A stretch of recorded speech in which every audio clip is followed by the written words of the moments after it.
ಇದರಲ್ಲಿ ಯಾರು ಲಿಂಗಾಯತರು, ಯಾರು ಜೈನರು, ಯಾರು ಒಬಿಸಿ, ಯಾರು SC, ಯಾರು ST, ಯಾರು ಮರಾಠ, ಯಾರು ಬೌದ್ಧರು, ಯಾರು ಬ್ರಾಹ್ಮಣರು, ಇವರು ಸ್ವಂತ ಪ್ರಾಣ ಉಳಿಸೋಗೋಸ್ಕರ ಬಾಂಗ್ಲಾದೇಶದಿಂದ ಭಾರತಕ್ಕೆ ಬರಲು ಓಡಾಡುತ್ತಿರುವ ಅಮಾಯಕ ಜನಗಳು.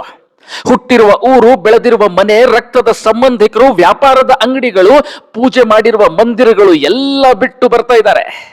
ಬಾಂಗ್ಲಾದೇಶದ ಜಿಹಾದಿ ಮುಸಲ್ಮಾನರ ಗುಂಪು ಮನೆ ಲೂಟಿ ಮಾಡುವಾಗ, ಮನೆಗೆ ಬೆಂಕಿ ಹಚ್ಚುವಾಗ, ಮನೆಯ ಹೆಣ್ಮಕ್ಳ ಮೇಲೆ ರೇಪ್ ಮಾಡುವಾಗ, ಅಪಹರಣ ಮಾಡುವಾಗ ಆ ಮನೆಯ ಜಾತಿ, ಒಳಜಾತಿ, ಭಾಷಾ, ಪೂಜಾ ಪದ್ಧತಿ ನೋಡ್ಲಿಲ್ಲ. ನೋಡಿದ್ದು ಒಂದೇ, ಅವರು ಹಿಂದೂ ಇದಾರೋ ಇಲ್ಲೋ, ಇದ್ರೆ ನುಗ್ಗಿ ಒಳಗೆ. ಎಷ್ಟು ಸ್ಪಷ್ಟತೆ ಅದು. ಕಣ್ಣಿಗೆ ಕಾಣ್ತಿರುವ ಘಟನೆಗಳಿಂದ ಹಿಂದೂಗಳು ಉಳಿಬೇಕಂದ್ರೆ 4 ವಿಷಯ ಕಲಿಬೇಕು. ಎಲ್ಲ ಹಿಂದೂ ಒಂದೇ.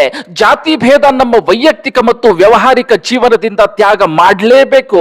ಸಂಘಟಿತ ಹಿಂದೂ ಸಮಾಜ, ಸಶಕ್ತ ಹಿಂದೂ ಸಮಾಜ.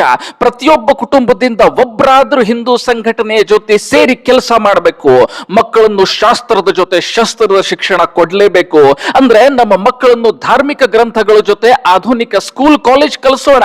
ಅದರ ಜೊತೆ ಕರಾಟೆ, ಲಾಠಿ ಯುದ್ಧ, ಯಾವುದಾದ್ರೂ ಒಂದು ಶಸ್ತ್ರ ಚಲಾಯಿಸುವ ಕಲೆ ಕಲಿಸಬೇಕು. ವೋಟ್ ಹಾಕುವಾಗ ದೇಶ ಮತ್ತು ಧರ್ಮಗೋಸ್ಕರ ಒಂದೇ ಹಿಂದೂ ವೋಟ್ ಬ್ಯಾಂಕ್ ಅಂತ ಹೇಳಿ ವೋಟ್ ಹಾಕಬೇಕು.